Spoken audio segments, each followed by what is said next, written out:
Selamat pagi, selamat hari Sabtu tanggal 6 November 2021 memasuki akhir pekan ini bersama dengan Anda yang memulai aktivitas di pagi hari ini.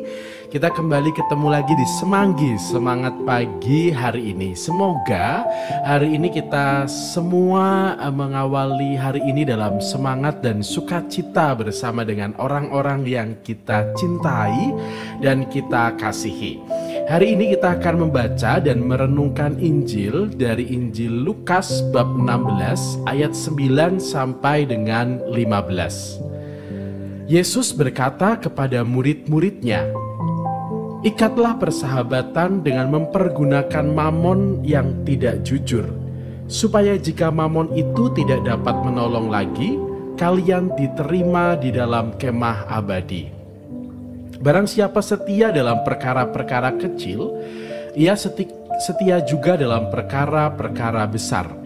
Dan barang siapa tidak benar dalam perkara-perkara kecil, ia tidak benar juga dalam perkara-perkara besar. Jadi, jika kalian tidak setia mengurus mamon yang tidak jujur, siapakah yang akan mempercayakan harta sejati kepadamu? Seorang hamba tidak mungkin mengabdi kepada dua tuan, karena jika demikian, ia akan membenci yang seorang dan mengasihi yang lain. Atau ia akan setia kepada yang seorang dan tidak mengindahkan yang lain. Kalian tidak dapat mengabdi kepada Allah dan kepada Mamon." Semuanya itu didengar oleh orang-orang Farisi, hamba-hamba uang itu, dan mereka mencemoohkan Yesus.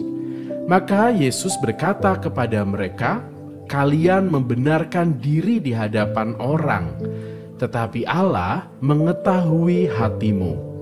Sebab apa yang dikagumi manusia dibenci oleh Allah."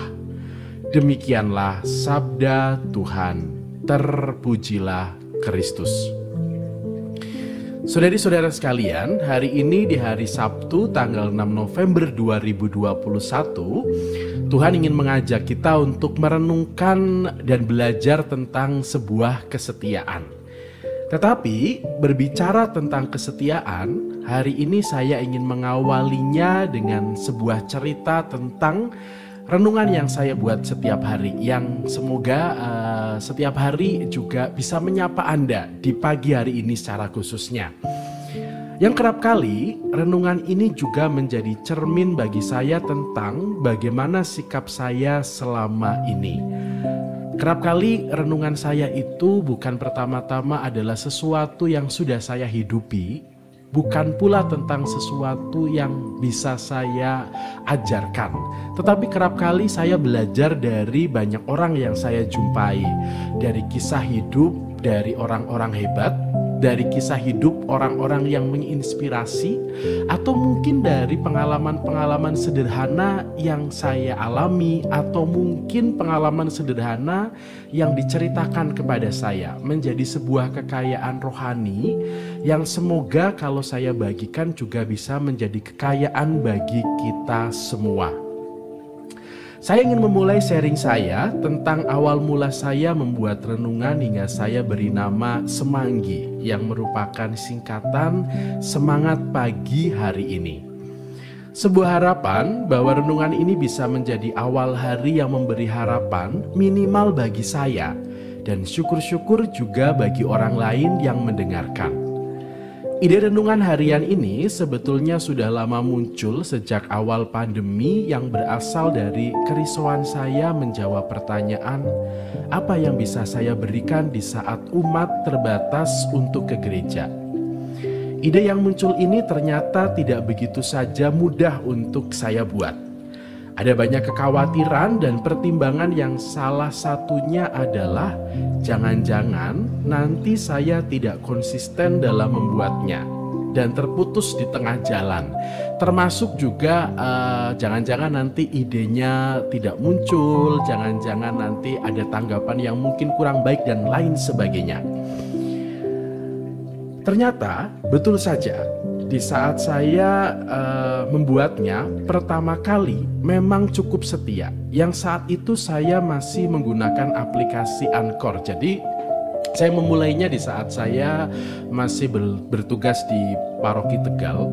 Waktu itu saya membuatnya dengan aplikasi yang kerap kali dipakai untuk podcast. Jadi aplikasi yang biasanya digunakan untuk membuat konten suara yang bisa didengar oleh orang banyak. Tetapi itu adalah aplikasi yang lebih banyak dipakai oleh orang muda. Jadi untuk yang generasi senior kerap kali tidak familiar dengan aplikasi ini. Tetapi ada alasannya saya memilihnya, karena saya tidak pede gitu ya. Kalau misalnya ini didengar oleh banyak orang, ada ketakutan, kekhawatiran jangan-jangan lalu isinya itu tidak menarik, jangan-jangan nanti isinya itu dianggap menggurui dan lain sebagainya. Maka kekhawatiran itu muncul.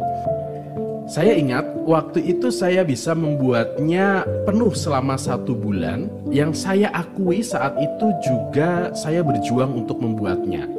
Kadang ada rasa malas, kadang juga jenuh, kadang juga bingung mau bicara apa setiap harinya. Hal ini akhirnya membuat renungan berhenti cukup lama. Dan saat mau memulainya kembali rasanya berat. Lebih-lebih untuk mengumpulkan energinya. Saat sekarang saya memulainya lagi pun, saya masih dihadapkan dengan hal yang sama. Ada kekhawatiran akan putus di tengah jalan, pun juga dihadapkan dengan keterbatasan diri yang lainnya. Namun justru disinilah saya juga belajar untuk hal lain, yang salah satunya adalah belajar untuk membangun kesetiaan yang akhirnya juga harus dihadapkan dengan pengalaman jatuh bangun. Di saat saya mencoba untuk menyetiai hal kecil ini, saya berhadapan dengan diri saya yang kalau misalnya ditanya lebih nyaman mana membuat renungan atau tidak, mungkin akan memilih untuk kayaknya enggak deh, atau misalnya alasannya capek atau mungkin sibuk, kerap kali mengatakan tidak. Lebih memilih situasi yang nyaman. Maka di saat saya berusaha untuk menyetiai renungan ini yang minimal merupakan penyemangat bagi saya setiap harinya, saya berhadapan dengan kelemahan diri saya. Maka di saat saya bisa melampaui 1 bulan yang lalu memberikan renungan untuk Anda semua di setiap paginya, ada sebuah syukur yang akhirnya saya bawa hingga hari ini di saat saya men-sharingkannya kepada Anda.